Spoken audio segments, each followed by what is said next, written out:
प्रिय छात्रों, पत्र लेखन के बारे में आज मैं आपसे बातचीत करूंगी।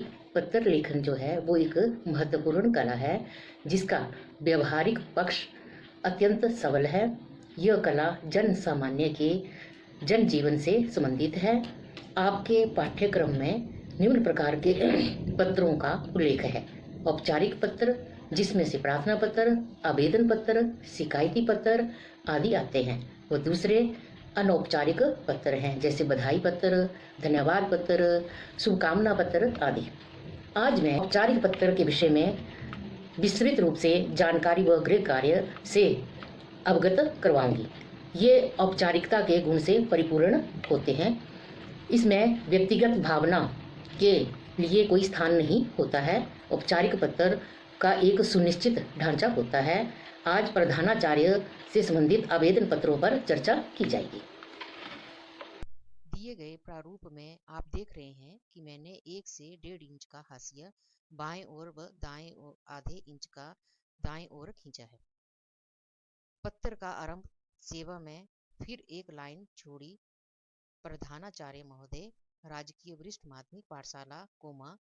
इसको आपने पूरा ही लिखना है, रा बा मा ऐसे करके नहीं लिखना है। पंजालग कोमा, मंडी हिमाचल प्रदेश। यहाँ पंचालक की जगह पर आप क ख ग भी लिख सकते हैं जब आपके बोर्ड एग्जाम या वार्षिक एग्जाम होंगे। एक लाइन छोड़कर विषय अवकाश हेतु प्रार्थना पत्र पूर्ण विराम। एक लाइन छोड़कर श्रीमान जी कोमा। एक लाइन छोड़कर आपने पैराग्राफ को शुरू करना है। सभी निवेदन ये है कि मैं कक्षा, जिस भी कक्षा के आप छात्र हो उसका विवरण देना है।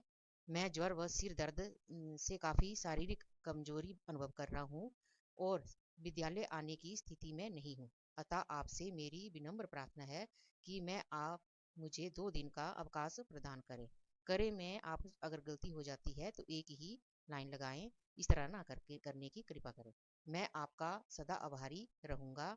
इसमें एक लाइन छोड़कर धन्यवाद सहित 1 या 2 लाइन छोड़कर आपका आज्ञाकारी शिष्य। फिर आपने हस्ताक्षर करने हैं। यहाँ पर अगर आप वार्षिक परीक्षा है तो क ख ग लिखे, नहीं तो अपना नाम लिख सकते हैं। अनुक्रमांक मतलब रोल नंबर आपने लिखना है, जो भी आपका रोल नंबर है। एक लाइन छोड़कर जिस दिन आप पत्र लिख रहे हैं उस दिन का ही आपने दिनांक डालना है। आगे टिप्पणी है कि सभी आवेदन पत्रों की बनावट इसी तरह होगी। कोमा, पूर्ण विराम व अल्प विराम को उपरोक्त प्रारूप के अनुसार हमेशा ध्यान में रखें। नंबर 2, विषय जो है वो संक्षिप्त होना चाहिए तथा रेखांकित व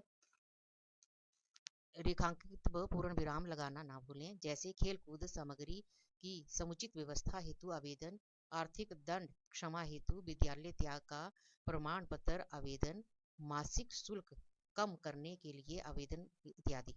शब्दों को काटना हो तो एक लाइन में काटे, ना कि ऐसे करें। प्रार्थना पत्र के साथ अन्य प्रश्न नहीं होना चाहिए। वह एक ही पेज में पूरा पत्र लिखना चाहिए। विषय को जो लिख रहे हैं उसको आपने रेखांकित करना है। गृह कार्य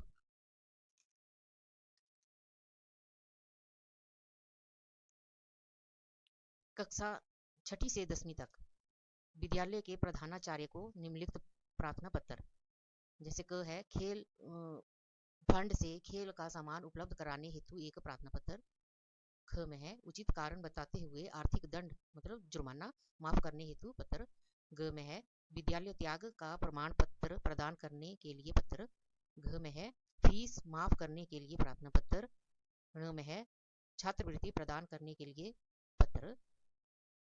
आगे दुर्घटनाग्रस्त हो जाने पर 3 दिन का अवकाश का पत्र और चरित्र प्रमाण पत्र हेतु प्रार्थना पत्र। इस तरह से आपके ये गृह कार्य हैं। और गृह कार्य हेतु मैं कुछ दिशा निर्देश दे रही हूँ। सभी पत्रों की विषय से पूर्व प्रधानाचार्य पत्र लिखना विधि एक जैसी ही रहेगी। विषय प्रश्नानुसार संक्षिप्त लिखें। प्रारंभ श्रीमान जी व प्रथम पंक्ति सवनीय निवेदन ये है, मैं जिस भी कक्षा में का छात्र हूँ। तदोपरांत विस्तृत विषय औपचारिकता पूर्ण दे ताकि प्रार्थना का का कारण स्पष्ट रूप से अवगत हो जाए। वह उसके स्वीकृति हेतु आपकी विनम्रता पूर्ण आग्रह। जैसे गृह कार्य प्रश्न नंबर 1। हमारे विद्यालय में खेल कूद सामग्री की समुचित व्यवस्था की कमी के कारण अभ्यास में विपरीत प्रभाव पड़ रहा है, जो प्रतियोगिता के परिणाम को प्रभावित कर सकता है। अतः आपसे अनुरोध है कि इस प्रतियोगिता में भाग ले रहे खिलाड़ियों से कथित विषय पर चर्चा करें। अन्य पत्र लेखन क्रम प्रारूपानुसार ही रहेगा। अन्य पत्र लेखन क्रम प्रारूपानुसार ही रहेगा। चतुर्थ प्रश्न, मैं एक निर्धन परिवार से संबंध रखता हूँ। मेरे पिताजी मजदूरी करते हैं, जिससे इतनी आमदनी नहीं हो पाती कि वे मेरी पढ़ाई लिखाई का बोझ उठा लें। अतः आपसे प्रार्थना करता हूँ कि आप मेरी मासिक फीस माफ करने की कृपा करें आदि। कहने का अभिप्राय ये है कि हमें प्रश्नानुसार भूमिका लिखनी है और प्रधानाचार्य से आग्रह करना है। पत्र लेखन में अनुस्वार संबंधित गलतियां देखने को मिलती हैं, जैसे मैं, में, नहीं आदि। बच्चे धन्यवाद, मैं या कई बार बड़ा कर देते हैं, वो गलती सुधारनी है।